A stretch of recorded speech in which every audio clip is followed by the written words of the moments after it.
Okay. Let's go. Your name's first. Hi, I'm Matt. No, Matt Swartz. I'm Jim Florwick. I guess we've been involved with stadiums and high density since somebody said go make that work and wouldn't let us quit. Yeah. That picture of me up there at Yankee Stadium's from 2007, so my stadium experience can vote in the U.S. and can drink in Europe. We have some other people who have joined us over Look at the that. years, but Wes used to hang out with us. he did. So you know he was cool. Yeah. Okay. Back when we liked Wes. Just joking, we love Wes. All right, so how did this all start? At the time, you had BlackBerry, you had RIM devices out there, you could get some email. You really couldn't use the internet with a smartphone until kind of Apple dumped into the market. I think the only two things that were out there was Apple and Motorola Droid at the time that weren't locking you into using some of that phone's manufacturer's resources to do anything you would do normally on a computer. And overnight, we had a problem with bandwidth. It started to eat 3G bandwidth like nobody's business. At the time, we were in 3 channels. Everybody needed everything. You started every conversation with, it has to work in 2.4, because very few people had those high dollar 5 gigahertz chips, and nothing was being built with them. I think the one thing that really kicked it off was AT&T had exclusive rights to the iPhone when it first came out. So there's no mystery that they were also the first ones to come up with auto authentication using Whisper and ATT Wi-Fi. Right. Why? Well, because these power-hungry, bandwidth-eating devices were crushing their networks everywhere. So long before anyone else was doing it, AT&T was doing it because of the iPhone. And, what was it? I think what brought it to a crisis point overnight, you had been in San Francisco. Oh, right, yeah. Very successful. I was getting pointed out of Cisco Live because they thought, hey, wouldn't that be great? Yep.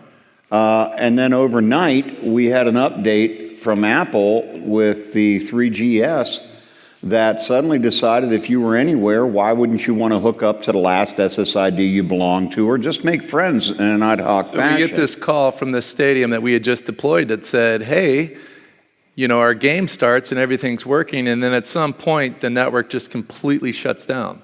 So we go out there and we take a look, and sure enough, we're looking and everything's working, and then at one point, gone. The network is just collapsing. I remember I was sitting with Dimitri Halavin, who worked for us at the time, and then went on to Apple, and we were like, what is this? And we looked, and 99.9% of the packets over the air were 1 meg. We weren't using 1 meg. It was disabled, of course, right? It's the stadium. So then we take packet captures, and we start looking up all of these OUI IDs, and every single one of them is Apple. And we're like, wait a second, what is going on here? So then we go down into the basement, and we figured it out a little bit later. Basically, what was happening was, an unpatched Microsoft laptop that would announce free public Wi-Fi as an ad hoc. The iPhone had auto join for ad hoc on by default. And in San Francisco at the time, there was a whole bunch of iPhones in that crowd. And as soon as they would see that one beacon, they would all start beaconing free public Wi-Fi with a 10 millisecond beacon interval, 1 meg long preamble. So when you have thousands of clients doing that, guess what? Your day is over. Well, the complaints went up too because nobody got a DHCP address or a router. We went to Apple and we were like, this is a problem. Yeah. Overnight, it seemed to me, and I did some measurements on it, overnight, if you at the time ever did it with a spec an, I could prove it.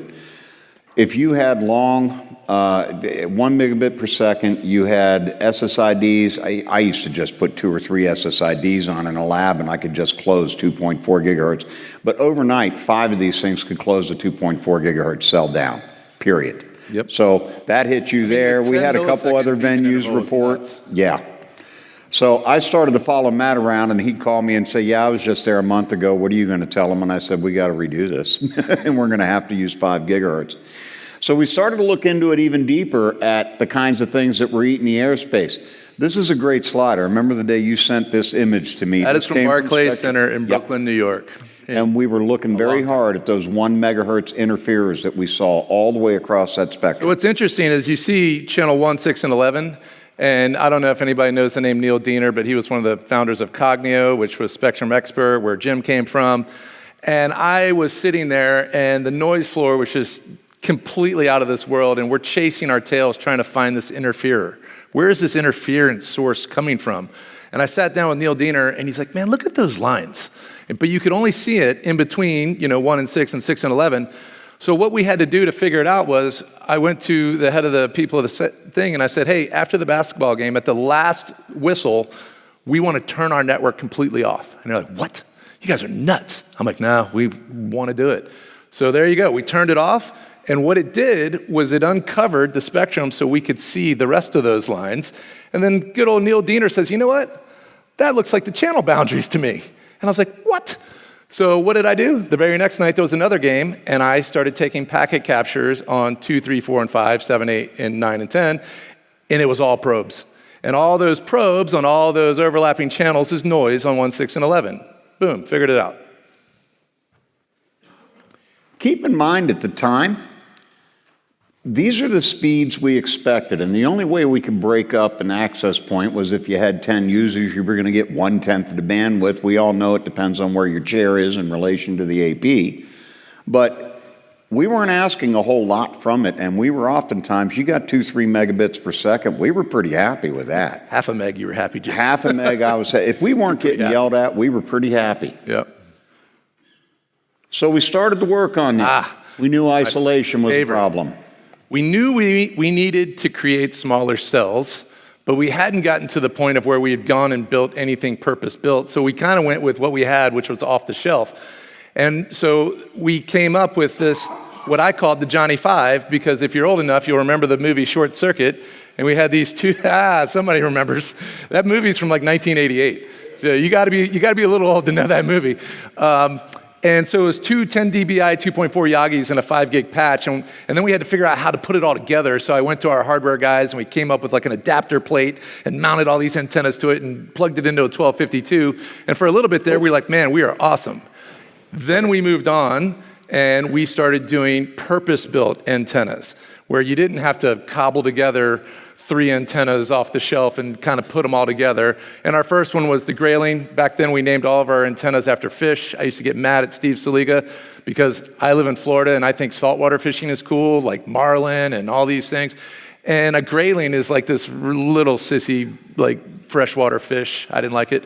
And then we went on to the next one, the gillaroo, which is also a little sissy freshwater fish. And then eventually Steve left and I named one marlin.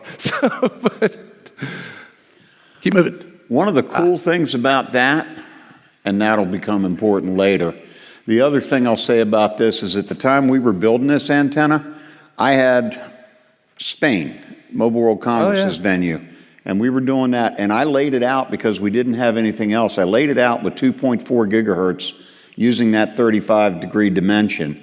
And when I got the antenna, I was expecting 35 degrees and 5 gigahertz. It was 31, and it cost me 20 hours over a weekend to get that within 5 or 10% of what we quoted for APs. So I spent a whole weekend in Barcelona getting looked at by the locals while I worked. So not the first time.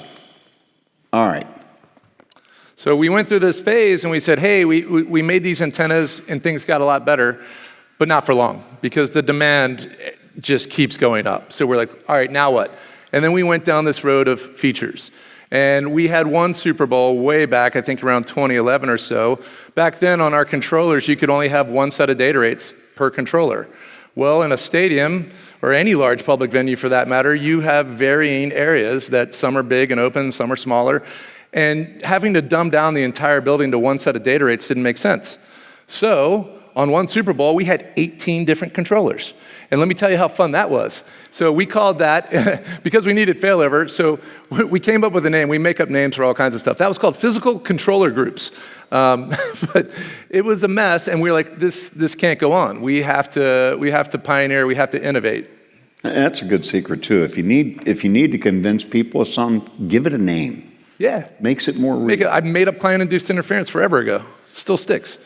So that's when RF profiles kind of got built. At the same time you were there, I remember taking a couple developers with me, University of Texas, and we spent the entire week down there looking at their lecture halls and everything, antennas under the floors, and we also did some work on isolation. And they were like noticing, why do you have multiple controllers? Because we'd really like to be able to break these configs up.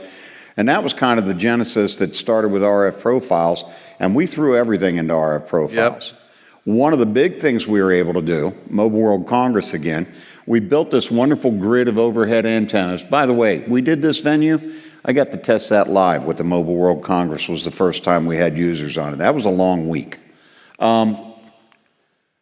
Vendors would like to be able to advertise and use their own equipment. So we broke up one big hall, and that is a metal hall with a metal roof, and we were able to put in multiple DCAs. This channel plan is still used for 5 gigahertz today, so we were able to provide 4 or 5 addresses for every booth. Now, we're rejiggering it with 6 gigahertz because they had no policy last year. But that's just one of the things we needed to do. The other thing was we needed to be able to control the network. Automation isn't always your friend. It's a good thing to have for power. It gets a little wonky. How many of you do universities, that sort of thing? Any room that you've got that sits empty for a long period of time, if the algorithm goes with it, it sees the APs really good when all the hair is out of the room. It doesn't see it so good. Well, I remember being on that call too. We had the engineers telling us that we had to turn the power levels down. Got to turn them down so we don't interfere with each other, right? And I was on the call, and I didn't know why I'd been called to it, but Matt says, Jim Florwick, everybody on the floor is complaining. What's your first go-to? I said, we cranked the power up, Matt. And he says, till when? I said, till they quit complaining, Matt. And that's what happened. That's your whole SNR story. When your noise is so bad, the way to get more SNR is to crank the shit out of the power. That's exactly how you get there. It also matters when you've got a grid of APs out there. If you get your power out of balance, what happens when you get one AP in the middle of the room that's got more power than all the other ones? The clients naturally gravitate towards that AP. So we've got lots of models now with dual 5 gigahertz, and this is the Gillaroo antenna, 2 of on a 9120 or a 30, I believe. Yeah, and the thing is it doesn't matter if it's an AP with 2 antennas that are 5 gig, or if it's 2 APs, or if it's one AP with 2 radios that are like 2 5 gig or maybe even 2 6 gig radios. The point is the same. If you have one that's much higher than the other, it's going to take the majority of the clients. And now you have this guy over here super busy, and everyone that's on that radio is kind of suffering. And this radio right here isn't doing a whole lot. So you haven't really used all your capacity very well. So the TPC min-max thing is about balancing power. It's about keeping radios within, because the clients are pretty dumb in my opinion, and they just go to the sexiest looking one, which happens to be the hottest one. But if you make them all look the same, they do a much better job of kind of spreading equally. Yeah, and those are focused on the same spot. We generally have both channels focused down on the same spot on the floor. One of the most satisfying things to see, and you know when you got it right with the power levels everywhere, you watch the room fill up, Keynote, for example. You watch the room fill up. It's chaos for the first 30 or 40 minutes while that room's filling up. As soon as everybody quits moving and sits down, 5-10 minutes, you start to see almost a balance between both of those antennas. And the clients themselves actually gravitate to the left and the right antennas, depending on where they're sitting and how the signal's hitting them. So we've monitored this a long time now. That brings us up,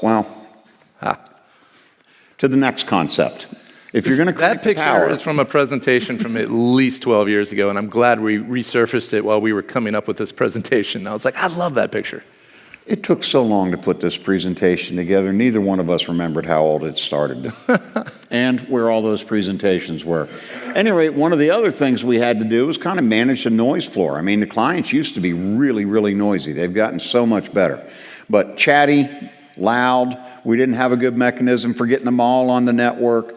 That SNR had to be raised above where you normally would put SNR just to get above that noise floor, right? If you don't have any control over noise, you got to get control over signal. And the radios are super sensitive, right? So they're hearing transmissions from really far away, and they're doing what Wi-Fi is supposed to do. They're being polite, and they're backing off. So then you'll start to look very closely, and you'll see high channel utilization, low TX, low RX. It's all in the air. That AP is just so busy processing stuff from far away. That's where our receive start a packet threshold idea came from. And we had it for, I would say, a couple years, completely hidden. And we were using it in stadiums in places like Mobile World Congress, and I think London 2012 Olympics, and nobody knew about it.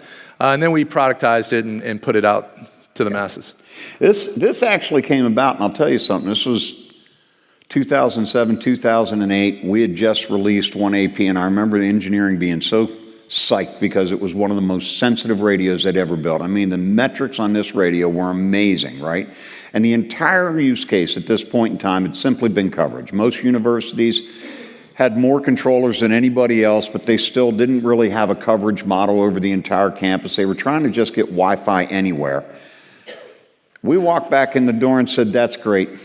How many of these can you shove in one room? What? Capacity overnight became the new chant. So when we did that, we solved some problems, but we created new ones, although we didn't really know it at the time. We're like, wow, this got better, but then, you can tell the distance thing first, and then I'll go into this. Yeah.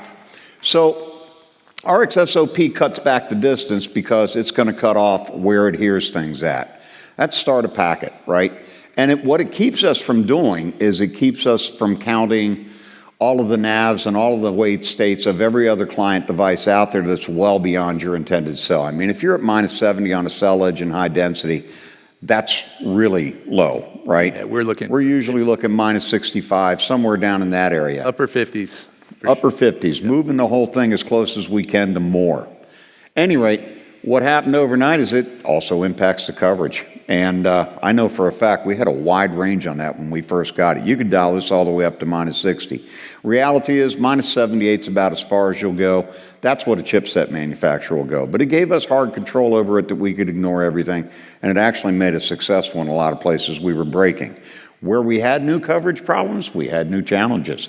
And again, we make interesting things to solve interesting problems. So we realized that we weren't getting the distance that we needed, and we knew that we had to get closer to the clients, but how to do that, right? So at Sporting KC in Kansas City, where my good friend Josh, back up one really quick. Yep. We went, and Josh Sir, who co-presents with me all over the place, that's his Home Depot concoction. It's plexiglass and U-bolts and antennas, and we put it on a handrail, and we gorilla taped the Ethernet cable to the ground. We just wanted to know if it would work. And then that evolved into...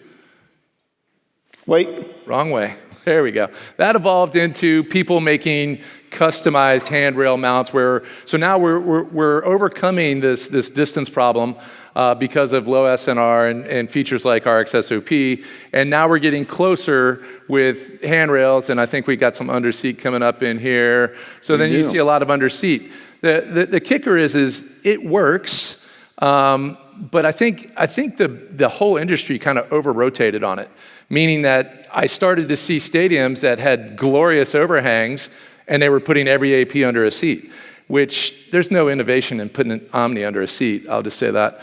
But I also will say that it's still very required. So we'll go on to the next one. And then, but here's why. And this is like real data. So on the left-hand side, that's a Super Bowl at SoFi Stadium. And everything down the left is an access point, and across the top is basically your channel utilization. And you can see the time of the event is the best that stadium looked because there's body in every single seat, and there's even more than there usually is because it's a Super Bowl and there's press and all these things. But the whole rest of the time, the building is crazy busy, and you'll start walking around with a G2 or G3, and it'll tell you that you have this non-Wi-Fi interferer, and you're chasing your tail trying to find this thing, and this happened. I was like, I think Wi-Fi does a great job of beating itself up. And so I said, hang on a second, channel 157 non-Wi-Fi interferer. I said, turn that channel off. Turned it off, disappeared. What it is it's some really far away underseat AP that is coming in and is unintelligible. It can't decode the header, but it's still energy on the channel, so it gets classified as a non-Wi-Fi interferer. It's Wi-Fi. So the difference is when you look at a purely directional install, you see the exact opposite. It's very clean until the event, and then it heats up, but you're doing it with way less APs. All I'm really saying about this is we're not saying do all overhead or all under seat. I'd say the last 3 major events that I worked have all been a hybrid. Overhead where you can, under seat where you have a better way, and that works really well. When you channelize that, you're really going to want an automation. Oof. Oh. This AP has schizophrenia. So we run into things all the time. I remember It's that. interesting. Anybody want to guess how many spatial streams that AP has? It's None of them working hearing together. Voices, That's it's a hearing fact. voices from all kinds of places. So, like, things like MIMO were never intended to be used with Yagis going in opposite directions and a set of receive-only omnis straight up. So these are the types of things that we see out there sometimes, and you wonder how they came to that conclusion. Professional tip, you want to ask the questions gently because you may be talking to the guy whose brainchild that is. And you'll need their cooperation later. All right. Now we're That moving brings into, us to where we're that's at the now. past. This is the present. This is January 2020, and we're fortunate enough to be really good friends with a company called Claire Global that resides on this really cool campus in Pennsylvania called Rock Lidditz. And on that campus, they have this big facility where concerts and tours come in there to rehearse before they go out on tour. But it also makes for a really awesome place to test antennas. So they give us like 18 degrees outside. Let me translate that. Minus 16, yeah, something like that. 17, something like that. It was cold out there. Doesn't look cold in there. So this is January 2020, right before the world shut down, and we had this idea that because we were still trying to be like, man, why? How come the distance? Like, how come we're like, let's go test this idea and see if we can really reduce the side lobes. And so our antenna guys are awesome and went and hand built these arrays. And we had some very specialized filters, and then we went into that facility up on the upper left. And with the press of a button, we could raise and lower our access points to whatever distance we wanted. The grid up in the ceiling is, I think it's 8 by 8. Is it 8 by 8 or 10 by 10? Well, it's 8 by 8 marked on the floor, so it makes it really easy it's actually to do a marked on the site floor survey. exactly as it is in the ceiling. Yep. So like if you're in a really big building and you're doing a survey, it's pretty easy to get a little lost, a little drift. Not when it's marked on the floor. So you get really high resolution surveys, and we went and we proved our theory. What did we got next? This January. So then we went and we proved our theory, and we made the 9104. And then this year in January, we went back to the same facility with our new AP, and we said, well, we want to make sure that the new one's as good or better. So we took, I think, 6 of the old ones and 6 of the new ones and put them side by side and flew them up in the air. 4. It was 4 each. Yeah, 4 each. And then we basically ran all the tests again, and the 9179 beats the 9104 in every category. So we were pretty happy about that. We put those at 10 meters spacing on the beams, and we put them all on the same channels, and we were explicitly looking for is how well they rung each other's bells. We did a whole bunch of speed tests. Isolation tests, everything you can think of. So, yeah, and this is just on our image. We'd only seen it on the manufacturer's image. So there was a lot of hope coming out of this, and a lot of happiness, because we hadn't measured any of it. So this is basically a graphical representation of the aha moment of what, so we started with, Yankee Stadium had omnis, believe it or not, so that didn't work very well. And then we went to the Johnny 5 and did the off-the-shelf directional thing. Okay. Then we went to the purpose-built, but we had these side lobes. So on the left-hand side up there, that was our Gillaroo antenna. But if you see, it's got some pretty fat side lobes. And so what was happening was the east-west energy of that AP was being heard by all of its co-channel neighbors. It was getting really busy. We have this cool feature, RxSOP. We turn that knob, we shorten our distance. There's the problem. So we come up with the idea of let's get really surgical on our filters. Surgical. And so we did. So on those hand-built prototypes we had, like the Fred Andersons of the world, Legend, the Blascos, these guys, were putting these things together, and we basically made it deaf, east to west. And we broke RRM at the same time. Fun story, yeah, absolutely. We got to release it without RRM because it's hard to innovate without could breaking hear its something. neighbor. Yes. And that continues to surprise people today. Anybody implement the 9104 and say it's broke, doesn't have RRM? Good news, 9179 does have RRM. So does it work? That's Cisco Live from Amsterdam this year. Is about 8,000 people down there. We're tracking some of their motion. A couple of the guys that worked on that are sitting over there. They're pretty smart. They are pretty smart. They do a really nice layout. They got a whole new one this year. Can't wait to see what they do with it, can you? I'll just show up. I just show up anymore, yeah. Any rate, good mix of clients. This is a tech event. Does it work? I'd never seen 36 dB SNR in the middle of a high-density floor. We reused the channel plan in there, I think, 7 times. 45 dB, 47 dB, no complaints whatsoever. I remember once upon a time I had a high-density talk right after the keynote that bombed in London. So we had a conversation about the elephant in the room and how not to do it. So Today, we're not going to spend much time on anything product specific, but we do think that this is pretty awesome. So one of the things, when we were looking at building a Wi-Fi 7 high-density AP, I was frustrated with all these rules of low power indoor and standard power and all this. It's just such a mess. And Fred, who was one of our, the guy goes back to Telzon, Aeronet, he's just a legend. I'm sitting there with Fred. He had a Florida Man IPA, by the way. It's really strong. I was like, Fred, you're going to die. I had something a little easier. And we're going back and forth, and we came up with this idea for this environment pack. And we went to the FCC, and we said, hey, we have this idea that we can ship it with the one on the left, which there's 4 screws in there, and there's a little chip in there that authenticates itself to the AP, and it says, okay, I am low power indoor, and I meet all the requirements because I'm not weatherized, right? And it can do, low power indoor and standard power indoors. On the right, we came up with a different door that has a different chip that authenticates itself to the AP and says, I am standard power only. And then we give you a set of gaskets and dielectric grease to seal your cable and all that. And now you are standard power only, and you can be outdoors. So on the same piece of hardware, which is, I think, pretty awesome. So probably the coolest patent that I've been a part of in a long, long time. The FCC looked at us like we were crazy. This was about 2.5 years ago. And then about 8 or 10 months ago, they said, that's a really good idea.